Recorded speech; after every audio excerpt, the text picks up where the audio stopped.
अजीब खेल है ऊपर वाले का, लिखता भी वही है, मिटाता भी वही है, भटकाता भी वही है और राह दिखाता भी वही है, उलझाता भी वही है, सुलझाता भी वही है।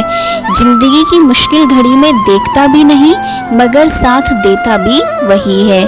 खाया पिया अंग लगेगा, दान दिया संग चलेगा, बाकी बचा जंग लगेगा, धन घर तक साथ चलेगा, परिवार शमशान तक साथ चलेगा, पर अच्छे कर्म जन्मों जन्मों साथ चलेंगे।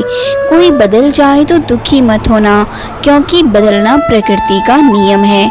जब जिंदगी में कुछ समझ ना आए तो सब कुछ परमात्मा पर छोड़ दो। परमात्मा से कुछ मत मांगो, क्योंकि वह जानता है कि आपको क्या देना है। अगर परमात्मा खुश है तो सरताज बना देता है, और अगर वह रूठ जाए तो दर दर का मोहताज बना देता है। नमस्कार मित्रों, स्वागत है आपका हमारे YouTube चैनल राधा की आवाज़ पर।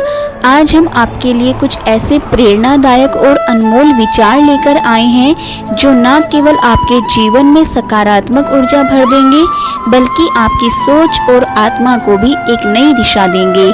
हम आपसे निवेदन करते हैं कि इस वीडियो को अंत तक जरूर देखें, और अगर आपको हमारा यह प्रयास पसंद आए तो हमारे चैनल राधा की आवाज़ को सब्सक्राइब करें और वीडियो को लाइक करें। तो चलिए आगे बढ़ते हैं। एक बार देवऋषि नारद के मन में विचार आया कि भगवान श्री कृष्ण के पास द्वारका में बहुत सारे महल हैं, तो क्यों ना भगवान से एक महल मांग लिया जाए ताकि वह भी आराम से रह सके। नारद जी ने भगवान से कहा, भगवान आपके पास बहुत महल हैं, एक मुझे दे दो ताकि मैं भी आराम से रहूं। आपके यहाँ खाने पीने का इंतजाम अच्छा ही होगा। भगवान जी ने सोचा कि नारद जी उनके प्रिय भक्त हैं और सन्यासी भी हैं, पर अगर वह कहीं राजसी ठाट बाट में रहने लगे तो उनकी भक्ति और विरक्ति कम हो जाएगी। अगर भगवान सीधे मना कर देते तो नारद जी नाराज हो जाते और सोचते कि इतने महल होते हुए भी उन्हें एक नहीं दिया जा रहा। भगवान ने चतुराई से कहा, नारद जाकर देख लो, जहाँ भी कोई महल खाली हो हम तुम्हें दे देंगे। नारद जी द्वारका के सभी महलों में गए पर कहीं भी कोई कमरा खाली नहीं मिला, क्योंकि सभी महल रानियों और उनके बच्चों से भरे हुए थे। वापस आकर नारद जी ने भगवान से कहा, मुझे कोई जगह खाली नहीं मिली। भगवान ने मुस्कुराते हुए कहा, फिर मैं क्या कर सकता हूँ, अगर कोई जगह खाली होती तो दे देता। नारद जी को यह बात छल प्रतीत हुई और उन्होंने सोचा कि भगवान ने उन्हें धोखा दिया है। नारद जी ने सोचा, भगवान ने मेरे साथ धोखा किया है तो अब मैं भी उन्हें सबक सिखाऊंगा। फिर वह भगवान की पत्नी रुक्मणी जी के पास पहुंचे। रुक्मणी जी ने नारद जी का आदर सत्कार किया। नारद जी कुछ दिन रुक्मणी जी के साथ रहे और फिर एक दिन उन्होंने उन्हें दान की महिमा के बारे में बताना शुरू किया। नारद जी ने कहा, जिस चीज का दान करोगे वह चीज अगले जन्म में फिर तुम्हें मिलेगी। रुक्मणी जी को यह बात भाई। नारद जी ने उनसे पूछा, आपको सबसे अधिक प्रिय किससे है? रुक्मणी जी ने उत्तर दिया, भगवान श्री कृष्ण से। नारद जी ने कहा, अगर आप चाहती हैं कि अगले जन्म में भी आपको भगवान ही मिले तो आपको उनका दान करना चाहिए। रुक्मणी जी यह सोचकर सहमत हो गई कि यदि दान करने से हर जन्म में उन्हें भगवान श्री कृष्ण मिलेंगे तो दान करना उचित है। उन्होंने भगवान श्री कृष्ण का दान करने का संकल्प लिया। नारद जी ने तुरंत भगवान श्री कृष्ण के पास जाकर कहा, भगवान उठिए, अब आपको साथ चलना है। भगवान ने पूछा, कहाँ चलना है और क्यों? नारद जी ने कहा, मैंने आपको दान में ले लिया है, अब आपको मेरे साथ आना होगा। आपने मुझे महल नहीं दिया तो अब आपको ही लेकर जाऊंगा। भगवान ने पूरी बात सुनने के बाद कहा, रुक्मणी ने दान कर दिया है तो ठीक है, मैं चलता हूँ, लेकिन पहले उससे मिल तो आऊं। भगवान ने अपने रेशमी वस्त्र उतारकर और आभूषण हटाकर सन्यासी का भेष धारण कर लिया। भस्म लगाकर कमंडल लेकर रुक्मणी के पास पहुँचे। रुक्मणी जी उन्हें इस रूप में देखकर घबरा गई। उन्होंने पूछा, भगवान यह क्या हो गया? आपने साधु का भेष क्यों धारण कर लिया? भगवान ने कहा, तुमने मुझे दान कर दिया है, इसलिए अब मुझे इस रूप में नारद जी के साथ जाना होगा। रुक्मणी जी समझ गई कि उन्होंने भावुकता में आकर कुछ गलत कर दिया। वह बोली, मैंने इस तरह का दान नहीं किया था। भगवान ने कहा, दान का यही मतलब होता है कि जिसे दान किया जाए वह उसके अधिकार में हो जाता है। रुक्मणी ने रोते हुए कहा, नारद जी, आपने मेरे साथ अन्याय किया। मैंने भगवान को अगले जन्म में पाने की कामना से दान किया था, ना कि उन्हें अभी खोने के लिए। इतने में सत्यभामा और अन्य रानियां भी वहां आ पहुंची। सत्यभामा ने नारद जी से कहा, भगवान सिर्फ रुक्मणी के नहीं हैं, वे हम सबके हैं, इसलिए रुक्मणी अकेले उन्हें दान नहीं कर सकती है। नारद जी ने सोचा, यह तो मामला उलझ रहा है। फिर उन्होंने कहा, ठीक है, भगवान का दान तभी पूरा माना जाएगा जब उनके वजन के बराबर सोना और गहने तुला दान के रूप में दान कर दिए जाएं। रानियां राजी हो गई और उन्होंने तुला दान की तैयारी की। भगवान को एक पलड़े में बैठाया गया और दूसरे पलड़े में सोने, गहनों और हीरों को रखा गया। लेकिन कितना भी सोना और गहने डाले, भगवान का पलड़ा हल्का नहीं हो रहा था। सारा धन डालने के बाद भी तुला बराबर नहीं हो पाई।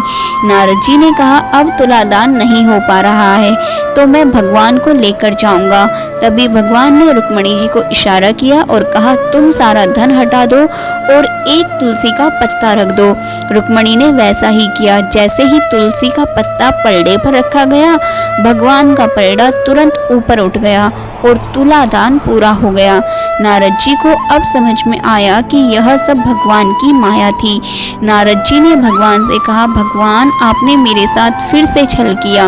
भगवान ने मुस्कुराते हुए कहा, नारद, यह मेरा खेल है और इसमें तुम्हें भी हिस्सा लेना पड़ा। नारद जी ने अंत में भगवान से विनती की, भगवान, मैं आपसे एक वरदान मांगता हूँ कि मेरी शोक और मोह की भावना समाप्त हो जाए और मैं आपके परम धाम को प्राप्त कर सकूं।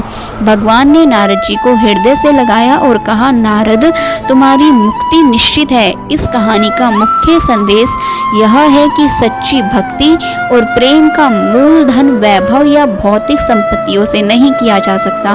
भगवान का सानिध्य और अनुग्रह किसी भी प्रकार के भौतिक दान से अधिक मूल्यवान होता है।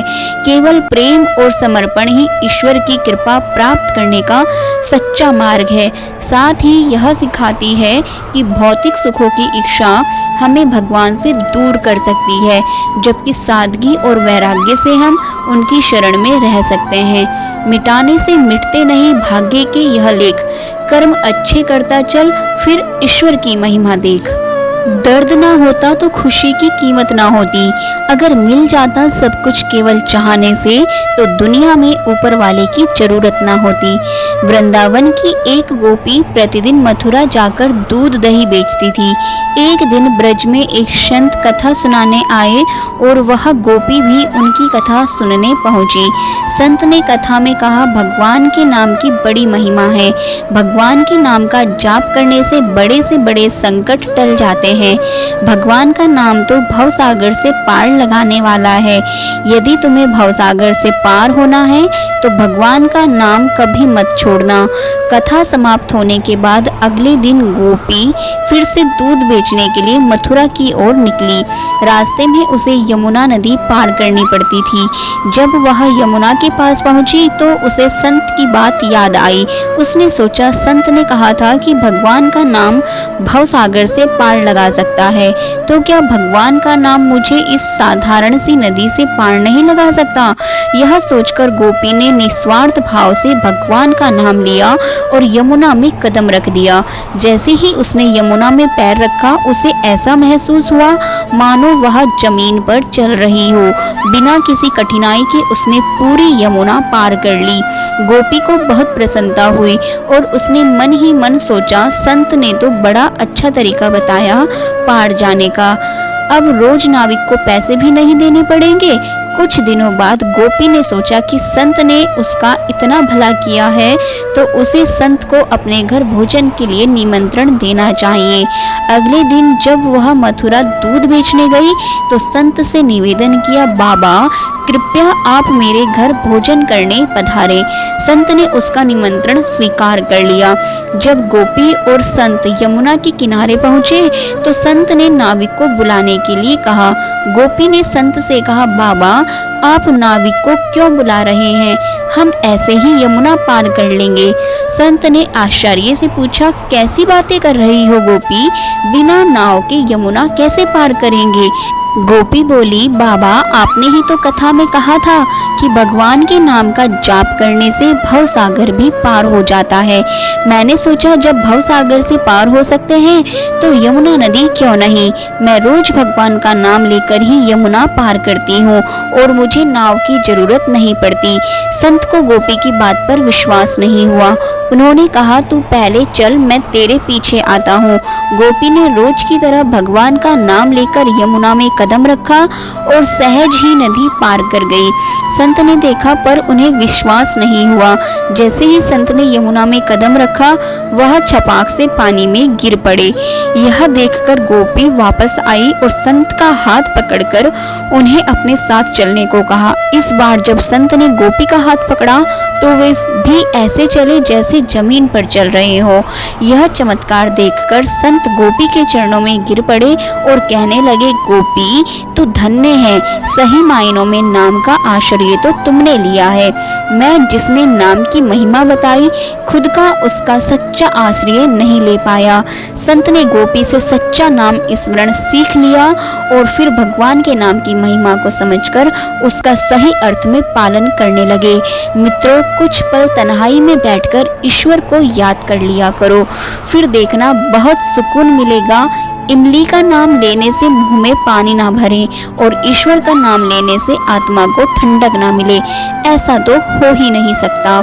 मित्रों, मुझे विश्वास है कि आपको हमारी यह प्रेरणादायक वीडियो जरूर पसंद आई होगी, तो वीडियो को लाइक करें और हमारे चैनल राधा की आवाज़ को सब्सक्राइब करना ना भूलें। धन्यवाद। मिलते हैं अगली वीडियो के साथ।